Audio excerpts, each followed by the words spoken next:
Hi viewers, welcome to inspire India academy. Telangana రాష్ట్రంలో రాబోయేటువంటి ఉద్యోగాలలో జూనియర్ లైన్మెన్ విభాగానికి సంబంధించి నోటిఫికేషన్లో ట్రాన్స్కో, ఎన్పిడిసెల్, ఎస్పిడిసెల్ విభాగాలకు గాను చాలా పోస్టులు ఉన్న విషయం మనందరికీ తెలిసిందే. అందుకు గాను మన ఇన్స్పైర్ ఇండియా అకాడమీలో English medium and Telugu medium రెండు కోచింగ్లను కూడా హైదరాబాద్ మరియు హన్మకొండలో అందించడం జరుగుతుంది. చాలామంది విద్యార్థులు అనుకునేది ఏంటండి అంటే, పడని నోటిఫికేషన్ గురించి మనం ఏ విధంగా ప్రయత్నం చేద్దాం అనేటువంటి అవకాశాలు కూడా అనుకునేటువంటి అవకాశం కూడా ఉంది. కానీ వారందరికీ నేను చెప్పేది ఏంటండి అంటే, నోటిఫికేషన్ అనేది వచ్చే వరకు మనం అందరం కూడా సన్నద్ధంగా ఉంటే మనం 100% రిజల్ట్ సాధించడానికి అవకాశం ఉంటుంది. దానికి గాను మనం డైలీ టెస్టులు కండక్ట్ చేస్తూ విద్యార్థుల లోపల ఈవినింగ్ సెషన్స్ లోపల స్టడీ అవర్స్ని కండక్ట్ చేస్తూ ఎవ్రీ డే టెస్ట్ల ద్వారా, వీకెండ్ గ్రాండ్ టెస్ట్ల ద్వారా ఇన్స్టిట్యూషన్స్లో జేఎల్ఎంలో మంచి ఫలితాలు గతంలో సాధించిన దానికన్నా ఇంకా మెరుగైనటువంటి ఫలితాలను, అత్యధిక సంఖ్యలో ఉద్యోగాలు సాధించాలనేటువంటి నమ్మకంతో ఇన్స్పైర్ ఇండియా అకాడమీ ప్రయత్నం చేస్తుంది. దానికి గాను చాలామంది విద్యార్థులు సబ్జెక్టు లిమిట్ అనేది తెలియకుండా చాలామంది ఇబ్బంది పడుతున్నటువంటి విషయం మీ అందరికీ తెలిసిందే. అంటే ఒక సబ్ ఇంజనీరింగ్కి సంబంధించినటువంటి సిలబస్ కావచ్చు, ఒక ఏఈకి సంబంధించినటువంటి సిలబస్ కావచ్చు, మరియు ఒక జేఎల్ఎంకి సంబంధించిన సిలబస్ కావచ్చు, ఎవరి లిమిట్స్ వారికి ఉంటాయి. ఆ లిమిట్స్ అనేవి మనకు జూనియర్ లైన్మెన్లో కనిపించడం లేదు. ఎలాగంటే, ఒక ఏఈ ప్యాటర్న్ ఎగ్జామ్ పేపర్ని జూనియర్ లైన్మెన్ యాస్పిరెంట్స్కి ఉన్నటువంటి విద్యార్థులకు అందించడం ద్వారా ఎప్పుడో చదివినటువంటి ఐటీఐకి ఇప్పుడు ఉన్నటువంటి బీటెక్ లెవెల్ సబ్జెక్టుకి ఏమాత్రం పొంతన లేకుండా ఉండడం వల్ల చాలామంది హరీబరీగా ఇబ్బంది పడేటువంటి అవకాశం ఉంది. అందుకు గాను ఎటువంటి ఇబ్బంది లేకుండా ఉండాలన్న ఉద్దేశంతో మార్కెట్లో గతంలో కన్నా మన యొక్క టెక్స్ట్ బుక్ మరియు ఈసారి అత్యాధునికంగా మరియు అధునాతనమైనటువంటి సిలబస్తో మారుతున్నటువంటి క్వశ్చన్ పేపర్కి అనుగుణంగా ఇన్స్పైర్ ఇండియా అకాడమీ మీకోసం ఈ యొక్క బుక్ని రిలీజ్ చేయడం జరిగింది. ఈ టెక్స్ట్ బుక్స్ మనకి ముఖ్యంగా తెలుగు మీడియం జూనియర్ లైన్మెన్ ఇది 4th ఎడిషన్లో ప్రజెంట్ ఉంది. అంటే మనం 2018 Transco exam, 2018 NPDCL exam, 2019 SPDCL exam, 2022 TS SPDCL exam, మళ్ళీ 2023 రీకండక్టింగ్ తర్వాత వచ్చినటువంటి ఎగ్జామ్ పేపర్లలో మంచి ఫలితాలను తీసుకొని వచ్చి మంచి స్కోరింగ్ వచ్చే విధంగా ఈ పుస్తకాన్ని రూపొందించడం జరిగింది. మన జూనియర్ లైన్మెన్ టెక్స్ట్ బుక్ ఇది తెలుగు మీడియంలో అవైలబుల్గా ఉంది. దానితో పాటుగా ఇంగ్లీష్ మీడియం అభ్యర్థులు కూడా సాధారణంగా సబ్జెక్టు యొక్క లోతును తెలుసుకోవాలన్న ఉద్దేశంతో వారికి ప్రత్యేకంగా జూనియర్ లైన్మెన్ మరియు దానికి సంబంధించి మరొక ఫ్రీ బుక్లెట్ని కూడా అందించడం జరిగింది. ఇంకా నన్ను చాలామంది అడిగేది ఏంటండి అంటే, సార్ మాకు లేదా ఫ్రీ బుక్లెట్ అని అడుగుతూ ఉంటారు తెలుగు మీడియం విద్యార్థులు. తెలుగు మీడియం విద్యార్థులకి అన్ని టాపిక్స్ ఇందులోనే అందించడం జరిగింది. ఈ యొక్క బుక్లో పూర్తిగా విశ్లేషణాత్మకంగా మోర్ పేజెస్ ఎక్కువగా ఉంటున్నాయన్న ఉద్దేశంతో, అత్యధిక పేజీల వల్ల పిల్లలు ఇబ్బంది పడుతున్నారన్న ఉద్దేశంతో యాస్టీస్గా ఇంగ్లీష్ మీడియంలో ఈ టెక్స్ట్ బుక్ని మరియు ఈ ఫ్రీ బుక్లెట్ని అందించడం జరిగింది. ఇది ఒక మంచి శుభ పరిణామంగా చెప్పవచ్చు.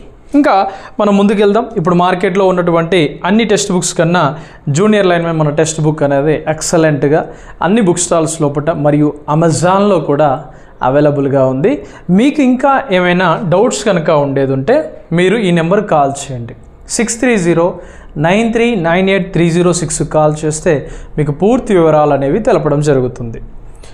నెక్స్ట్, ఇంతకుముందు పార్ట్ 1లో 2023కు సంబంధించినటువంటి క్వశ్చన్ పేపర్ని డిస్కషన్ చేయడం జరిగింది. 10 క్వశ్చన్లు, మొత్తం 65 టెక్నికల్ క్వశ్చన్స్లో పార్ట్ 1లో ఒక 10 క్వశ్చన్స్, ఇప్పుడు ఈ పార్ట్ 2లో మరి ఒక 10 to 12 క్వశ్చన్స్ మనం ఇప్పుడు డిస్కస్ చేయబోతున్నాం. దానికి సంబంధించి మనం ఒకసారి చూద్దాం. First next 11th question, damper winding in synchronous machine. Damper winding in synchronous machine is used to. Synchronous మిషన్లో డాంపర్ వైండింగ్ని ఎందుకోసం ఉపయోగిస్తారు? ఆల్టర్నేటర్స్లో ఆల్టర్నేటర్స్లో డాంపర్ వైండింగ్ దేనికోసం ఉపయోగిస్తారు అని అడిగాడు 2022 క్వశ్చన్ పేపర్లో. నౌ ఇప్పుడేమని అడిగాడు, సింక్రోనస్ మెషన్స్లో డాంపర్ వైండింగ్ని దేనికోసం ఉపయోగిస్తారు. ఆల్టర్నేటర్స్లోనైనా సింక్రోనస్ మిషన్స్లోనైనా డాంపర్ వైండింగ్ అనేది ప్రధానంగా మనం గుర్తుంచుకోవాల్సినటువంటి అంశం ఏంటండి అంటే ప్రివెంట్ ద హంటింగ్ ఎఫెక్ట్ని నిరోధించడానికి ఉపయోగిస్తారు. ప్రివెంట్ ద హంటింగ్ ఎఫెక్ట్ని అంటే హంటింగ్ని నిర్మూలించడానికి ఉపయోగించడం జరుగుతూ ఉంటుంది. ఇది బండ గుర్తు. చాలామంది విద్యార్థులు ఇది డైరెక్ట్గా బిట్టుని గుర్తుపెట్టుకోవాలి. డాంపర్ అంటే మనం గుర్తుంచుకోవాల్సింది హంటింగ్ ఎఫెక్ట్, ఇది గుర్తుపెట్టుకోండి. దాంతోపాటుగా provide starting torque. Damper winding is useful to provide starting టార్క్స్ని అందించడం కోసం కూడా డాంపర్ వైండింగ్ని ఉపయోగిస్తారు. ఇది ఒక ముఖ్యమైనటువంటి అంశం, దీన్ని గుర్తుపెట్టుకోండి. పవర్ ఫ్యాక్టర్ని పెంచడానికి అనేది కాదు, మామూలుగా రాగి నష్టాలను తగ్గించడానికి కాదు, ఇనుము నష్టాన్ని తగ్గించడానికి కాదు. ఇది సరి అయినటువంటి సమాధానం ప్రివెంట్ హంటింగ్ అంటే మనకు లాస్ట్ టైం కూడా ఇచ్చాడు సేమ్. ఇప్పుడు ప్రజెంట్ ఇప్పుడు మనం కేవలం 1499 రూపీస్కే ఆన్లైన్ క్లాసెస్ని అందిస్తున్నాం. నెక్స్ట్ సింక్రోనస్ మోటార్స్ యొక్క భ్రమణ దిశను అని అడిగాడు. Next question 12th question, synchronous motor యొక్క భ్రమణ దిశను రివర్స్ చేయడం ద్వారా దేనిని రివర్స్ చేయవచ్చు అని అడిగాడు. సింక్రోనస్ మోటార్ యొక్క భ్రమణ దిశను రివర్స్ చేయడం ద్వారా అంటే సేమ్ ఒకటే, ఏం లేదు, గుర్తుపెట్టుకోండి. మనకు ఆల్రెడీ మనకు ఒక 3 ఫేజ్ మోటార్స్ కానీ దాంతోపాటుగా సింక్రోనస్ మోటార్స్ కానీ దీని యొక్క రొటేటింగ్ని మనం రివర్స్ చేయాలి అంటే just only supply the phase sequence, అంటే దాని యొక్క ఫేజ్ సీక్వెన్స్ని మార్చడం ద్వారా మనం 100% మనము దాని యొక్క రొటేటింగ్ని మనం రివర్స్ చేసే అవకాశాలు అనేవి ఉంటాయి. దాంతోపాటుగా చూడండి ఇక్కడ increasing the field current, decreasing the field current, resistance in the rotor, ఇటువంటి ఏమీ కూడా మనకు ఇది రివర్స్ చేయడానికి అవకాశాలు అనేవి ఉండవు. కాబట్టి జస్ట్ ఒకటి గుర్తుపెట్టుకోండి, సప్లై ద ఫేజ్ సీక్వెన్స్కు సరి అయినటువంటి సమాధానంగా చెప్పవచ్చు. ఇది 12th క్వశ్చన్. దాంతోపాటుగా 13th క్వశ్చన్ ఒకసారి చూడండి. ఎలక్ట్రో డైనమోమీటర్ ఇచ్చాడు, ఇండక్షన్ మీటర్ ఇచ్చాడు, మూవింగ్ ఐరన్ మీటర్ ఇచ్చాడు. దీనిలో మనం గుర్తుపెట్టుకోవాల్సిన అంశం ఏంటండి అంటే ఇందులో ఈ క్రింద ఇవ్వబడినటువంటి మీటర్ల యొక్క రకాలతో వాటి యొక్క కొలతలతో జతపరచండి అని అడిగాడు. Match the following types of meters, which type of measurements దేనికోసం ఉపయోగిస్తారండి అంటే ఫస్ట్ ఆఫ్ ఆల్ చూడండి ఒకసారి, ఈ ఎలక్ట్రో డైనమోమీటర్ ఉంది కదా, ఈ ఎలక్ట్రో డైనమోమీటర్ అనేది ఇటు ఏసీ అండ్ డీసీ లోపల పనిచేయడానికి ఉపయోగపడుతుంది. దాంతోపాటుగా ఇండక్షన్ మీటర్స్ ఉంటాయి కదా, ఈ ఇండక్షన్ మీటర్స్ కేవలం ఏసీలో మాత్రమే పనిచేయడానికి ఉపయోగపడతాయి. మూవింగ్ ఐరన్ లేదా ఎంఐ అని పిలుస్తాం, లేదా కదిలే ఐరన్ ఇన్స్ట్రుమెంట్స్ అన్నీ కూడా డీసీ మరియు ఏసీలో పనిచేయడానికి ఉపయోగపడతాయి. అంటే ఇందులో సరి అయినటువంటి ఆప్షన్ ఎలక్ట్రో డైనమోమీటర్ ఉందనుకోండి, ఇది ఏసీలో పనిచేస్తుంది, డీసీలో పనిచేస్తుంది. అంటే ఏకి సరి అయినటువంటి సొల్యూషన్ 3.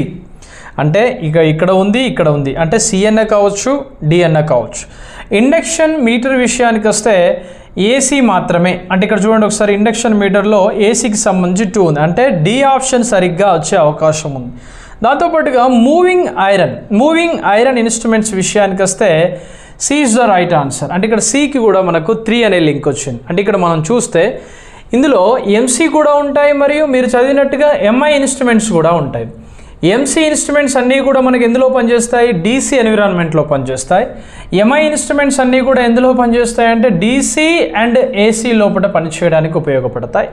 వీటి సింబాలిక్గా చూస్తే మనకి ఎంసీ లోపల ఈ విధంగా మనం ఇస్తాం పిఎంఎంసీ, దీనికి ఎంఐ అయితే మనము ఈ విధంగా మనం చూడడానికి అవకాశం ఉంటుంది ఎంఐ. ఇది సింపుల్గా ఉంటుంది. మనకు ఎలక్ట్రికల్ మెజర్మెంట్స్ అనేటువంటి టాపిక్లో దీని గురించి క్షుణ్ణంగా రావడం జరుగుతుంది, కొంచెం చూడండి ఒకసారి. Next, if the TD is deflecting టార్క్ని ఏమని చెప్పాడు, టీడీ అని రాశాడు. TD and its angle, deflection angle అనేది theta, and its current I then the moving iron meter అని అడిగాడు. Then the moving iron meter, ఒకవేళ టీడీ డిఫ్లెక్షన్ టార్క్ అయితే దాని యొక్క కోణము టీటా కోణం అవుతాయి. దాని యొక్క ఐ అనే కరెంటుని మనం మూవింగ్ ఐరన్లో ఏ విధంగా చూపించడానికి అవకాశం ఉంటుంది. MC instruments and MI instruments అనే 2 ఇన్స్ట్రుమెంట్స్ ఉంటాయి. ఎంఐ ఇన్స్ట్రుమెంట్స్కి ఎంసీ ఇన్స్ట్రుమెంట్స్కి తేడా ఏంటంటే అంటే ఎంసీ ఇన్స్ట్రుమెంట్స్ని మూవింగ్ కాయిల్ అని పిలుస్తాం. ఎంఐ ఇన్స్ట్రుమెంట్స్ని మూవింగ్ ఐరన్ ఇన్స్ట్రుమెంట్స్గా పిలుస్తారు. ఎంసీ ఇన్స్ట్రుమెంట్స్ విషయానికి వస్తే ఇందులో డీసీలో మాత్రమే పనిచేస్తాయి. ఎంఐ ఇన్స్ట్రుమెంట్స్ అన్నీ కూడా డీసీ అండ్ ఏసీ లోపల వర్క్ చేయడానికి అవకాశం అనేది ఉంటుంది. చూస్తే ఇక్కడ మనకి damping is provided eddy current damping అనేది మనకి ఇక్కడ కనిపిస్తూ ఉంటుంది. డాంపింగ్లో ప్రొవైడింగ్ అంటే ఎడ్డీ కరెంట్ అనేది డాంపింగ్ని ప్రొవైడ్ చేస్తూ ఉంటుంది. ఎంఐ ఇన్స్ట్రుమెంట్స్ విషయానికి వస్తే దీనిలో పూర్తి స్థాయి లోపల మనకి ఎయిర్ ఫ్రిక్షనల్ డాంపింగ్ అనేది మనకు కనిపిస్తూ ఉంటుంది. దెన్ నెక్స్ట్ దాంతోపాటుగా చూస్తే deflection torque TD is directly proportional to ఐగా ఇందులో రాస్తాం. దీనిలో ఎంసీ ఇన్స్ట్రుమెంట్స్లో. అది ఎంఐ ఇన్స్ట్రుమెంట్స్ విషయానికి వస్తే deflection torque TD is I స్క్వేర్గా మనం రాస్తాం. ఈ పరిస్థితుల్లో మనం చూస్తే TD is directly proportional to theta angle వస్తుంది. ఇక్కడ మనకి TD is directly proportional to sine theta అనేటువంటి విలువ మనకి ఎంఐ ఇన్స్ట్రుమెంట్స్లో కనిపిస్తుంది. ఇవి మనం చూడడానికి ఎలా ఉంటాయంటే ఇవి పూర్తిగా సెన్సిటివ్గా ఉంటాయి. ఎంసీ ఇన్స్ట్రుమెంట్స్ అన్నీ కూడా సెన్సిటివ్గా ఉంటాయి. ఎంఐ ఇన్స్ట్రుమెంట్స్ అన్నీ కూడా పూర్తి స్థాయిలో రగడ్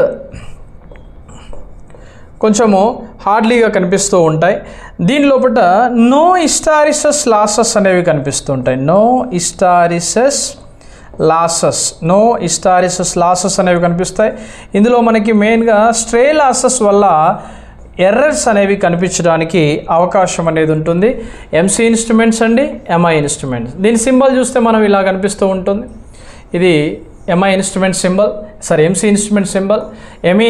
ఎంఐ ఇన్స్ట్రుమెంట్ సింబల్ అనేది మనకి ఇలా కనిపిస్తూ ఉంటుంది. సింపుల్గా ఏంటంటే మీరు గుర్తుపెట్టుకోవాలంటే ఎం అని రాసి ఇలా అడ్డంగా గీత కొట్టేస్తుందని ఎంఐ ఇన్స్ట్రుమెంట్స్ అనుకోవచ్చు. మనం దీంట్లో చూస్తే పూర్తిగా పిఎంఎంసీ పర్మనెంట్ మ్యాగ్నెటిక్ మూవింగ్ కాయిల్స్గా మనలో ఎంసీ కాయిల్స్లో ఉపయోగిస్తాం. ఇవి డీసీ ఎన్విరాన్మెంట్లో మాత్రమే ఉపయోగపడతాయి. ఈ పరిస్థితుల్లో మనకి సరైనటువంటి సమాధానం ఏంటంటే డిఫ్లెక్షన్ టార్క్ టీడీ అయినప్పుడు టీటా వాల్యూ కోణం చేసినప్పుడు కరెంట్ ఐ యొక్క రిలేషన్ మనకి ఏం కనిపిస్తుందంటే టీడీ ఈజ్ టీటా స్క్వేర్ అనే వాల్యూ మనకు కనిపిస్తూ ఉంటుంది. ఆ విధంగా మనం గుర్తుపెట్టుకుంటే సరిపోతుంది. ఇది మనకు ఎంసీకి ఎంఐకి మధ్యలో ఉండేటువంటి అంశం. దీనికి ఇంకొక క్వశ్చన్ లాస్ట్ టైం ఏమో అడిగాడంటే ఇందులో యూనిఫామ్ స్కేల్ ఉంటుంది. యూనిఫామ్ స్కేల్ అనేది ఇందులో కనిపిస్తుంది. ఇందులో పూర్తిగా నాన్ యూనిఫామ్ స్కేల్ అనేది కనిపిస్తుంది. నాన్ యూనిఫామ్ స్కేల్ అనేది ఎందులో కనిపిస్తుందండి అంటే ఎంఐ ఇన్స్ట్రుమెంట్స్లో కనిపిస్తుంది. దీంట్లో ఎంసీ ఇన్స్ట్రుమెంట్స్లో ఇది కనిపిస్తూ ఉంటుంది. ఎంసీకి ఎంఐకి the damping is provided eddy current damping and MI లోపల ఎయిర్ ఫ్రిక్షన్ డాంపింగ్ అని ఉంటుంది. ఇది డీసీలో పనిచేస్తాయి, డీసీ అండ్ ఏసీలో పనిచేస్తాయి. Moving coil and moving iron. దీని లోపల మనకి TD is directly proportional TD is deflection torque is sin theta, is sensitive and rugged, and also no hysteresis losses and ఇక్కడ మనకి స్ట్రే లాసెస్ అనేవి కొన్ని ఎర్రర్స్ని ఫైండ్ అవుట్ చేయడం అంటే ఎర్రర్స్ని ఏర్పాటు చేయడానికి అవకాశం అనేది ఉంటుంది. దీనికి మెయిన్గా ఇక్కడ సొల్యూషన్ ఏంటంటే TD is directly proportional to theta square అనే వాల్యూ అనేది గుర్తుపెట్టుకుంటే సరిపోతుంది. దీనికి సంబంధించినటువంటి అన్ని వీడియోస్ మనకు అందులో కనిపిస్తూ ఉంటాయి, చూడండి ఒకసారి. The next, if the total flux emitted, next question, total flux emitted by a 200 volts 1 ampere of lamp 2200 lumens, find the MSCP, main spherical candle power per watt అంటాం. and MSCP means main spherical candle పవర్గా పిలుస్తారు. MSCP మనకు కావాల్సింది MSCP is equal main spherical candle power equals total candle power అనేటువంటి principle వేస్తాం మనం. ఇక్కడ total candle power by power అనేటువంటి ప్రిన్సిపల్ వేస్తాం. ఇక్కడ మనకు అడిగింది కూడా ఏంటంటే అంటే MSCP బై వాట్ అనే అడిగాడు. ఫస్ట్ ఆఫ్ ఆల్ మనం ఫైండ్ అవుట్ చేయాల్సింది వాట్స్, ఎన్ని వాట్స్ అనేది ఫైండ్ అవుట్ చేయండి. ఫైండ్ అవుట్ ఏంటి, ఇక్కడ power P equals to V into I. Power P equals to V ఎంత 200 ఇంటూ 1 యాంప్ అయినప్పుడు దాని పవర్ ఎంత అండి 200 వాట్స్కి సమానంగా ఉంటుంది. 200 వాట్స్కి సమానంగా ఉంటుంది. ఇది power P equals to 200 watts. What next ఇప్పుడు ఏముంది 1 ల్యూమెన్ ఈక్వల్స్ అని అడిగాడు. 1 ల్యూమెన్ ఈజ్ ఈక్వల్ అని అడిగాడు. 1/4π అని రాసుకోవచ్చు.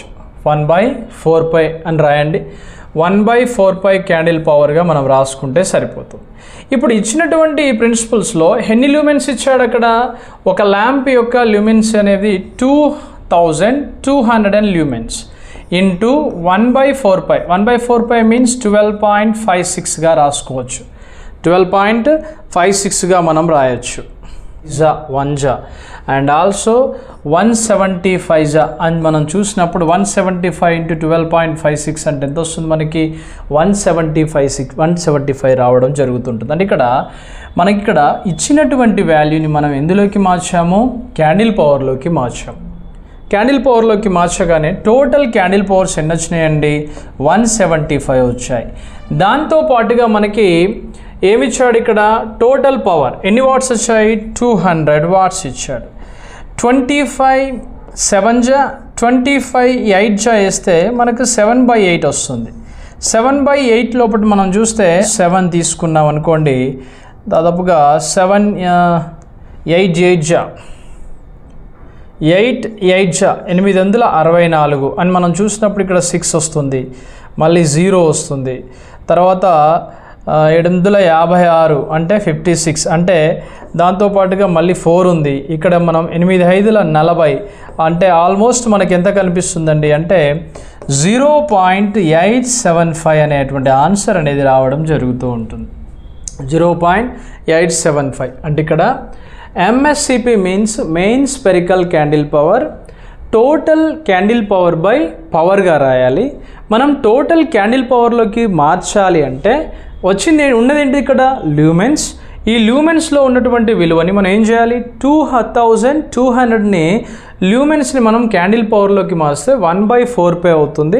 1/4π అంటే 4π ఈక్వల్స్ ఎంత అండి 12.56. దాన్ని మనం క్యాలిక్యులేట్ చేస్తే 175 టోటల్ క్యాండిల్ పవర్స్ వస్తాయి. దెన్ నెక్స్ట్ మనం ఏం చేయాలి, మనం దాని యొక్క పవర్తోని మనం క్యాలిక్యులేట్ చేస్తే 7/8 అండ్ ఆల్సో 0.875 అనే వాల్యూ వస్తుంది. ఈ విలువని మనం ఏమంటామంటే MSCP అంటాం. దీనికి సరి అయినటువంటి సమాధానం 0.875. మనం లెక్క చేసేటప్పుడు కూడా మళ్ళీ 175 కూడా వస్తుంది. ఇక్కడ జాగ్రత్తగా ఉండండి. అంటే ఇక్కడ ఇచ్చేటువంటి క్యాలిక్యులేషన్స్ ఏవైతే ఉన్నాయో అవి మనకి ఎలా ఇస్తున్నాడండి అంటే ఈ లెక్కలో మనం క్యాలిక్యులేషన్లో భాగంగా మనకు ఆన్సర్లు వచ్చే విధంగా ఇస్తున్నారు. మనం చేసేటప్పుడు ఫాస్ట్గా టెన్షన్గా చేసేటప్పుడు 175 ఉండగానే మనం 175 దిద్దడానికి అవకాశం ఉంటుంది. కానీ యాక్చువల్ ప్రిన్సిపల్ ఏంటి, total CP by power value వేసుకొని చేయాలి. సిపిలోకి మార్చాలంటే ల్యూమెన్ని సిపిలోకి మార్చాలంటే నువ్వు 1/4π వేస్తేనే నీకు క్యాండిల్ పవర్ వస్తుంది. అలా చేస్తే మనకు ఆన్సర్ అనేది రావడం జరుగుతుంది. కాబట్టి కొంచెం జాగ్రత్తగా ఉండి చేస్తే సరిపోతుంది. The next question, reverse bias and an ideal rectifier diode offer dash resistance and ideal Zener diode offers dash resistance in their normal operation modes. Normal operation modes అంటే రివర్స్ బయాస్ సమయంలో ఒక ఆదర్శ రెక్టిఫైయర్ యొక్క diode అంటే ideal rectifier diode నిరోధకతను అందిస్తాయి మరియు ఆదర్శవంతమైనటువంటి Zener diode వాటి సాధారణ ఆపరేటింగ్ మోడల్ లోపల డాష్ నిరోధకతను అందిస్తాయి అని అడిగాడు. ఇక్కడ మనం గుర్తుపెట్టుకోవాల్సిన విషయం ఏంటండి అంటే ఎప్పుడైతే మనకు రివర్స్ బయాస్ సిస్టమ్ మనకు కనిపిస్తుందో ఆ ఐడియల్ డయోడ్ యొక్క రెసిస్టెన్స్ అనేది ఆల్వేస్ ఇన్ఫినిటీ అంటే ఏంటంటే అనంతంగా కనిపిస్తుంది. ఇది గుర్తుపెట్టుకోండి. Ideal Zener diode offer dash resistance is normal operating modes అయితే దాని యొక్క రెసిస్టెన్స్ ఏంటండి 0 ఉంటుంది. అంటే ఐడియల్ జీనార్ డయోడ్ మనకు రెసిస్టెన్స్ 0 నార్మల్ ఆపరేటింగ్ సిచ్యువేషన్లో ఉంటే, ఐడియల్ రెక్టిఫైయర్ డయోడ్ అనేది ఆపరేటింగ్స్ లోపల రివర్స్ లోపల మనకి ఎంత కనిపిస్తుందండి, ఇన్ఫినిటీ కనిపిస్తూ ఉంటుంది. దీనిలో సరి అయినటువంటి సమాధానం ఏంటండి అంటే, ఎక్కడైతే ఇన్ఫినిటీ ఆ తర్వాత 0 వచ్చిందో చూసుకోండి. ఎందుకంటే అటు ఇటు కూడా ఇచ్చడానికి అవకాశం. చూడండి ఇక్కడ కింది క్వశ్చన్ చూడండి ఒకసారి, 0, ఇన్ఫినిటీ కూడా ఇవ్వడం జరిగింది.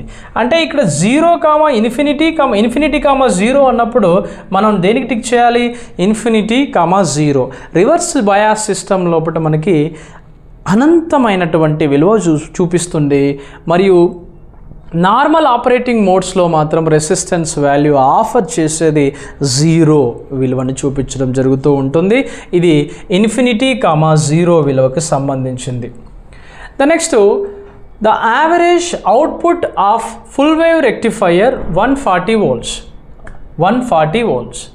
చూడండి ఒకసారి, then value of average input voltage over 1 cycle. గుర్తుపెట్టుకోండి, ఎప్పుడైనా సరే ఒక సైకిల్ యొక్క క్రమాన్ని మనం చూసినప్పుడు మనం చూస్తే ఏసీ సైనోసైడల్ ఒకసారి చూస్తే మనకి ఇక్కడ కనిపించే విషయం 0 and π and 2πగా మనం రాయడం జరుగుతూ ఉంటుంది. అంటే ఇక్కడ మనకి క్వశ్చన్లో మనకి ఫుల్ వేవ్ రెక్టిఫైయర్ యొక్క సగటు అవుట్పుట్ వోల్టేజ్ అనేది ఇచ్చేసి విఆర్ఎంఎస్ వాల్యూని కనుక మనల్ని ఫైండ్ అవుట్ చేయమని అడగట్లేదు. ఇక్కడ ఏమడిగాడు, సైకిల్ యొక్క సగటు ఇన్పుట్ వోల్టేజ్ ఎంత అని అడిగాడు. సైకిల్ యొక్క సగటు ఇన్పుట్ వోల్టేజ్ అనేది ఎప్పుడైనా సరే 0 to 2π మధ్యలో మనకు కనిపిస్తూ ఉంటుంది. కాబట్టి దీనికి సరి అయినటువంటి సమాధానం 0 అని గుర్తుపెట్టుకుంటే చాలు. The next, a single silicon control, SCR means silicon control rectifier between single phase AC source and resistive load is triggered at an angle of π/5. ఎంత రేడియస్ ఇచ్చాడండి, π/5, అంటే π/5 వాల్యూ ఇచ్చాడు. అంటే ఇక్కడ π/5 వాల్యూ ట్రిగ్గరింగ్ యాంగిల్ ఎంతండి, alpha is equal π/5. Alpha is equal π/5 value అనుకున్నప్పుడు మనము 1π is equal ఎంతండి అంటే 180 degrees. 180 degrees by 5 అని ఇచ్చినప్పుడు మనకి ఎంత వస్తుందండి అంటే 36 degrees అనేది రావడానికి అవకాశం ఉంటుంది. 36 degrees అనేది మనకు వస్తుంది.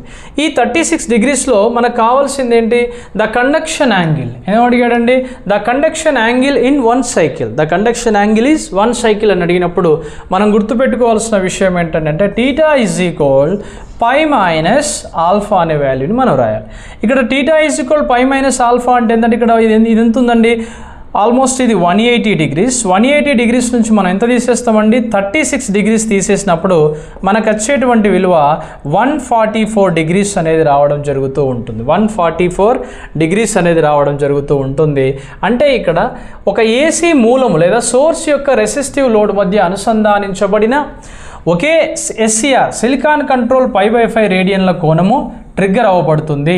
అప్పుడు ఒక చక్రంలో ప్రసరణం కోణం ఎంత అని అడిగినప్పుడు మనకి ఇచ్చేటువంటి వాల్యూ ఎంతండి, 144 degreesగా మనం చూడండి ఒకసారి. 36తోనే ఆగిపోవడానికి అవకాశం ఉంటుంది, అది చూడండి ఒకసారి. మనం ఒకసారి θ ఆఫ్ యాంగిల్ మనం చూసినప్పుడు 144 అనే వాల్యూ వస్తుంది. ఇది 2023 TSSPDCలో అడిగినటువంటి ప్రశ్న. ఇండక్టెన్స్ యొక్క విలువ ఎంత ఇచ్చాడండి అంటే 250 మిల్లీ హెన్రీ అనే వాల్యూ ఇచ్చాడు. ఎప్పుడైతే మిల్లీ వచ్చిందో మనం ఏం చేయాలి, 250 × 10⁻³ అని రాసుకోవాలి సింపుల్గా. The next, and A capacitor of 1 microfarad. దాని కెపాసిటర్స్ యొక్క కెపాసిటెన్స్ ఎంత ఇచ్చాడండి, 1 microfarad ఇచ్చాడు. 1 × 10⁻⁻6 వేయాలి. ఎందుకు ఇక్కడ మైక్రోఫారడే అన్నాడు కాబట్టి ఇక్కడ 1 మైనస్ ఇక్కడ హెన్రీ అని రాసుకోవాలి. Connected together in parallel to create and LC oscillator tank circuit, calculate the frequency of oscillation. LC oscillator యొక్క ట్యాంక్ సర్క్యూట్ని రూపొందించడానికి 250 milli henry inductance and 1 microfarad కెపాసిటర్స్ని కనెక్టెడ్ ఇన్ ప్యారలల్ సమాంతరంగా అనుసంధానించబడ్డప్పుడు దానిలో వచ్చే ఆసిలేషన్ లేదా డోలనాల యొక్క పౌనపున్యాన్ని లెక్కించండి అని అడిగాడు. ఇది మనం చూడాలి ఒకసారి. అంటే ఇక్కడ మనం ఫ్రీక్వెన్సీ పరంగా మనం క్యాలిక్యులేట్ చేయాలంటే F = 1/2π√LC అనేటువంటి ప్రిన్సిపల్ని మనం ఉపయోగించాలి. ఇది ఎల్సీ ఆసిలేటర్స్కి సంబంధించినటువంటి frequency in the parallel connection. దీనికి సంబంధించి మనం చూస్తే F is equal 1/2π ఎంత వచ్చిందండి ఇక్కడ 250 into 10⁻³ అండ్ ఇంటూ ఎంత ఉంది ఇక్కడ 1 into 10⁻⁻6గా మనం రాస్తాం.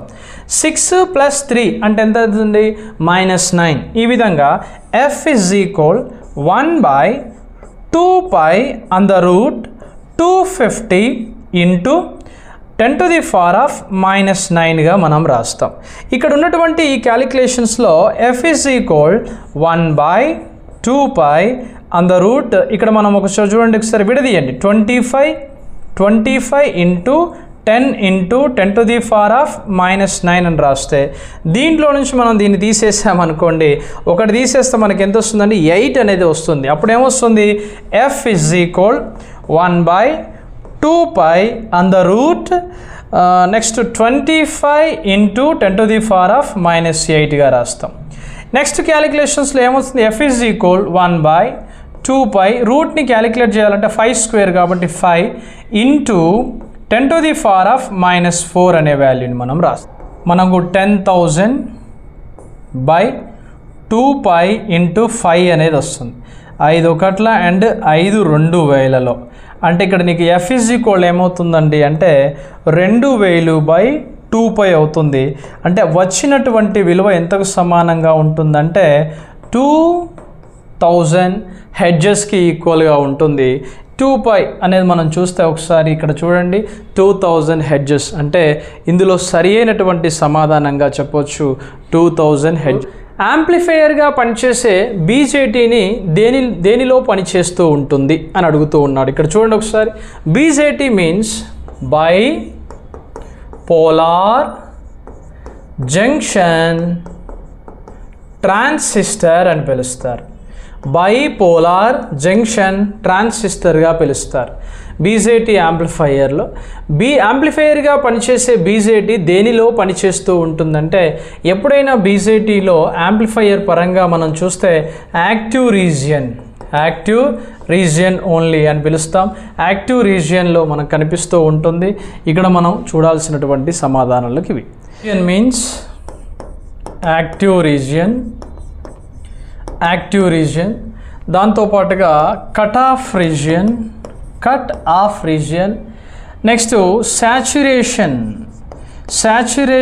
రీజియన్ నెక్స్ట్ పాటుగా ఇన్వర్టెడ్ లేదా ఇన్వర్స్ రీజియన్ అని ఉంటాయండి. దీనిలో EB junction emitter and bias junction, CB junction collector and base junction. Emitter and base, collector and base పరంగా మనం చూసినప్పుడు యాక్టివ్ రీజియన్లో ఎప్పుడైనా సరే మనకు ఉండాల్సింది ఏంటండి అంటే forward bias and reverse bias సిస్టంలో ఉండాలి. అదే ఇన్వర్టెడ్ రీజియన్కి వచ్చేవరకు ఇది రివర్స్ బయాస్ అవుతుంది, ఇదేమో ఫార్వర్డ్ బయాస్ అనేది అవుతుంది. నెక్స్ట్ కట్ ఆఫ్ రీజియన్స్ కనుక అవుతే రెండూ కూడా రివర్స్ బయాస్ సిస్టంలోనే ఉంటాయి. నెక్స్ట్ సాచురేషన్ రీజియన్కి వచ్చిందనుకోండి, రెండూ కూడా ఫార్వర్డ్ బయాస్ సిస్టంలో. EB జంక్షన్, CB జంక్షన్ల పరంగా EB forward bias system, CB reverse bias సిస్టంలో ఉంటే కట్ ఆఫ్ రీజియన్లో ఇక్కడ EB రివర్స్ బయాస్లో ఉంటుంది, అదే ఇన్వర్టెడ్ విషయానికి వచ్చేవరకు reverse bias and forward bias, saturation విషయానికి వచ్చేవరకు ఫార్వర్డ్లోనే ఉంటుంది. బయాస్ సిస్టమ్ అంటే మనం ఏదో కన్ఫ్యూజ్ చేయడానికి అవసరం లేదు. ఫర్ ఎగ్జాంపుల్ ఒకసారి తీసుకోండి, ఇక్కడ ఒక PN ట్రాన్సిస్టర్ ఉన్నాయనుకోండి. ఈ PN ట్రాన్సిస్టర్లో ఒక బ్యాటరీ యొక్క టెర్మినల్స్ మనం కనెక్ట్ చేసినప్పుడు పాజిటివ్తో నెగిటివ్తో కనుక ఉంటే నెగిటివ్తో పాజిటివ్తో ఉంటే అది ఫార్వర్డ్ బయాస్ సిస్టంగా పిలుస్తారు. దెన్ రివర్స్ బయాస్ సిస్టమ్ అంటే ఏంటిది, పాజిటివ్ అంటే పీ టైప్, ఎన్ టైప్లో ఇది నెగిటివ్తో కనెక్ట్ అయి ఉండి ఇది పాజిటివ్తో కనెక్ట్ అవుతే దాన్ని రివర్స్ బయాస్ సిస్టమ్ అని పిలుస్తాం. అంటే యాంప్లిఫైయర్లో బీజేటీ అప్లికేషన్స్లో మనం ఒకసారి చూసినప్పుడు యాక్టివ్ రీజియన్లో ఏమి కనిపిస్తుంది, సాచురేషన్ పాయింట్లో ఏం కనిపిస్తుంది, రెండూ కూడా ఫార్వర్డ్ బయాస్ సిస్టంలో ఉన్నాయి, రెండూ రివర్స్ బయాస్ సిస్టంలో ఉంటే కట్ ఆఫ్ రీజియన్ అని చూస్తాం. అందుకే బీజేటీ యాంప్లిఫైయర్ దేనిలో పనిచేస్తుంది, యాంప్లిఫైయర్గా ఎలా పనిచేస్తుంది అనే యాంప్లిఫైయర్గా పనిచేసే బీజేటీ దేనిలో పనిచేస్తుంది అంటే ఆల్వేస్ యాక్టివ్ రీజియన్. యాక్టివ్ అంటే ఏంటండి, క్రియాశీల ప్రాంతానికి సంబంధించి. మరొక వీడియోలో మరొక 10 క్వశ్చన్స్ గురించి డిస్కస్ చేద్దాం. ఇలా మనకి 2022, 2023 ఏపీ మరియు మనకి ట్రాన్స్కో పేపర్స్ని కూడా మనం డిస్కస్ చేద్దాం. ముందు మళ్ళీ చూద్దాం. డైలీ ఒక 10 క్వశ్చన్స్ని మీరు నేర్చుకోవడం ద్వారా ఇంకా చాలా ఎఫెక్టివ్ ఉంటుంది. దీని లోపల ఎవరెవరైతే ఆన్లైన్ క్లాసెస్ తీసుకోలేదో వాళ్ళందరూ ఆన్లైన్ క్లాస్ తీసుకోండి. ప్రజెంట్ ఇప్పుడు ఆఫర్ ఉంది. అతి త్వరలో మేము లైవ్ కండక్ట్ చేయబోతున్నాం. ఆ లైవ్ అనేది డైలీ ఈవినింగ్ ఒక 2 to 3 అవర్స్ మనం పెట్టే అవకాశం కూడా ఉంది. దానికి సంబంధించి మీకు ఇంకా ఏమైనా డౌట్స్ కనుక ఉండేది ఉంటే మీరు inspire India academy institute mobile number call చేయండి. నెంబర్ వచ్చేసి 6309398306 కాల్ చేయండి. మీకు అన్ని వివరాలు తెలపడం జరుగుతుంది. అతి త్వరలో మనకు మార్కెట్లో కూడా టెస్ట్ సిరీస్లు కూడా త్వరలో రూపొందించి రిలీజ్ చేయబోతుంది ఇన్స్పైర్ ఇండియా అకాడమీ. అది కూడా మీకు ఇంగ్లీష్ మీడియం వాళ్ళకి మరియు తెలుగు మీడియం వాళ్ళకి ఇద్దరికి కూడా ఉపయోగపడుతుంది. దట్టు ఏఈ లెవెల్ వరకు ఆ క్వశ్చన్ పేపర్స్ని రాయడం జరిగింది. కాబట్టి ఇంకా మోర్ వీడియోస్ కోసం మీకు ఇంకా ఏమైనా డౌట్స్ ఉంటే మీరు ఒకసారి ఈ నెంబర్ కాల్ చేయండి. ఎవరెవరికైతే టెక్స్ట్ బుక్స్ కావాలనుకోండి, ఆ టెక్స్ట్ బుక్స్ మీకోసం మార్కెట్లో అవైలబుల్గా ఉన్నాయి. మార్కెట్లో దాదాపుగా సిలబస్ యొక్క లిమిట్ని తెలుసుకొని రాసేటువంటి బుక్కులు చాలా తక్కువ ఉన్నాయి. దాని యొక్క లోతుని తెలుసుకొని మనం 4th ఎడిషన్ వరకు ఇప్పుడు రాయడం జరిగింది. దాదాపుగా అందరూ కూడా విద్యార్థులు చాలా పోటీ ఈ పుస్తకాన్ని మనం చదువుతున్నారు. చాలా మంచి బుక్గా అని మంచి రివ్యూస్ కూడా రావడం జరిగింది. ఎందుకంటే ఒక సాదాసీదా కాదు, ఒక నార్మల్ ఐటీఐ పర్సన్కి మనం సబ్జెక్ట్ని నేరుగా ఒక ఇంజెక్షన్ వేసినట్టుగా ఇంజెక్ట్ చేయాలంటే కొంచెం ఎఫెక్ట్తో పుస్తకాన్ని రాయాలి. కాబట్టి అంత జాగ్రత్త తీసుకొని ఆ పుస్తకాన్ని రాయడం జరిగింది. మీకు ఇంకా ఏమైనా డౌట్స్ కనుక ఉండేది ఉంటే మీరు ఇన్స్టిట్యూట్ మొబైల్ నెంబర్కి కాల్ చేయండి. మీకు అన్ని వివరాలు తెలుపుతారు. మీకు లేకపోతే తొందరగా మీ ఇంటికి అడ్రస్కి బుక్స్ చేరాలనుకోండి, మీరు పోస్ట్లో పంపించుకోవచ్చు. అమెజాన్లో కూడా బై చేయొచ్చు. దాంతోపాటుగా మీకు టెక్స్ట్ బుక్స్తో పాటుగా ఆన్లైన్ క్లాసెస్ కావాలనుకున్న వారు కూడా ఆన్లైన్ క్లాస్ తీసుకోవచ్చు. Wish you all the best and good luck.